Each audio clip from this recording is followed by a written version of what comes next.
नमस्कार. Second year BCom semester 3 मधील corporate accounting या विषयामधील issue of bonus shares, right shares and sweat equity हा टॉपिकचा आपण अभ्यास करतोय. यामधील पुढील प्रॉब्लेम आपण सोडवणार आहोत. Problem number 7. सुरुवातीला हा प्रॉब्लेम आपण रीड करून घेऊया.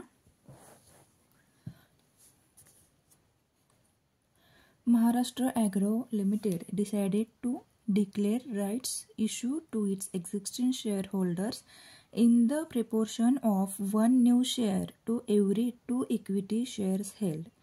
In AGM, the company announced dividend of ₹25 per equity share to the shareholders listed on or before the record date and also propose its rights issue, after which the market price of the equity share of the company was quoted at ₹225 per share, come dividend and come right.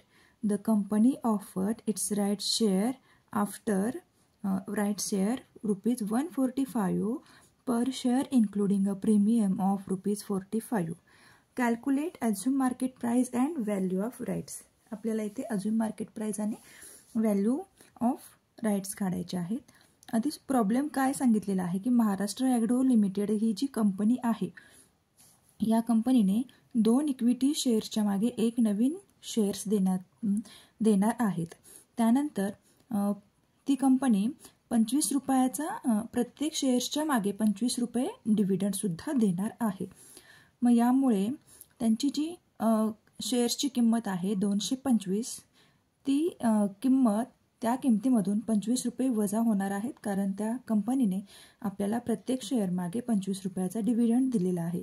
Problem सोडवताना आपल्याला हे calculation करून घ्यावी लागणार आहे, कारण या अमाऊंटमधून पर शेअरची जी रिअल अमाऊंट आहे 225, त्याच्यामधून डिव्हिडंडची अमाऊंट वजा करून घ्यावी लागणार आहे. ती आपण प्रॉब्लेम सोडवताना पाहूया. Dividend cum rights. The company offered, कंपनीने ऑफर्ड केलेले आहेत. राईट्स शेअर्सची प्राईस आहे 145 पर शेअर आणि ही अमाऊंट आहे. प्रीमियम इन्क्लुडिंग करून ही अमाऊंट आहे. त्यानंतर ह्या सगळ्या इन्फॉर्मेशनवरून त्यांनी आपल्याला अजून मार्केट प्राईस आणि व्हॅल्यू ऑफ राईट्सची अमाऊंट काढायला सांगितलेली आहे. आता आपण प्रॉब्लेम सोडवूया.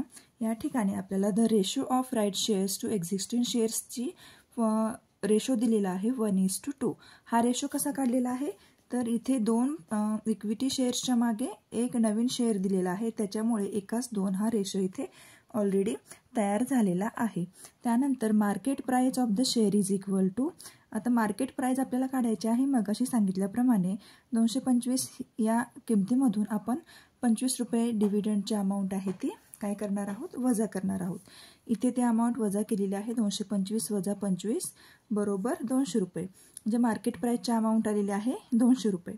मार्केट व्हॅल्यू ऑफ 2 शेअर्स, 2 शेअर्सची अमाऊंट या ठिकाणी दिलेली आहे, जी इथे सांगितलेली आहे 200 गुणुले 2 बरोबर ₹400. आणि price of shares, price of right shares किती दिलेली आहे, ₹145 दिलेली आहे. व्हॅल्यू ऑफ 1 राईट शेअर्सची आता अमाऊंट किती आहे, व्हॅल्यू ऑफ 1 राईट शेअर्स इथे जो दिलेला आहे त्याची 145 गुणुले 1 बरोबर ₹145 आलेली आहे. आता फॉर्म्युल्यामध्ये ज्या अमाऊंट्स आपल्याला घालायच्या आहेत त्या सगळ्या अमाऊंट आपल्याला या ठिकाणी मिळालेल्या आहेत, आपण काढून घेतलेल्या आहेत. आता हा फॉर्म्युला आपला असणार आहे assume market price, assume market price is equal to existing market value of 2 shares plus existing market value of 1 right share divided by total number of shares after right issue. हा formula इथे दिलेला आहे. Existing market value of 2 शेअर्सची amount आहे ₹400, ते आपण इथे घेतलेली आहे. आणि existing market value of 1 right शेअरची अमाऊंट आहे 145, ती आपण इथे घेतलेली आहे. आणि total number of shares right after issue जी दिलेली आहे 2 + 1, म्हणजे या ठिकाणी 2 + 1 इथे आपण घेतलेले आहे. त्यानंतर पुढे या दोन्हीची बेरीज करून आणि या दोन्हीची बेरीज करून अमाऊंट या ठिकाणी आलेली आहे 445/3 आणि आपल्याला अजून मार्केट प्राइसची अमाऊंट इथे मिळालेली आहे ₹181.67. आता व्हॅल्यू ऑफ राईट्स काढण्यासाठी आपल्याला अजून मार्केट प्राइसची गरज असते. ती अमाऊंट आपल्याला इथे मिळालेली आहे. Value of rights is equal to existing market value minus assume market price. Existing market value आपली आलेली आहे 200 आणि 200 मायनस अज्युम मार्केट प्राईस हे आपण इथून वजा करणार आहे आणि आपल्याला व्हॅल्यू ऑफ राईट्सची अमाऊंट 18.33 रुपये ही मिळालेली आहे. अशा प्रकारे हा टॉपिक आपला इथे संपलेला आहे. जर एखादी अमाऊंट किंवा हा प्रॉब्लेम समजला नसेल तर कमेंट बॉक्समध्ये कमेंट करा. थँक्यू.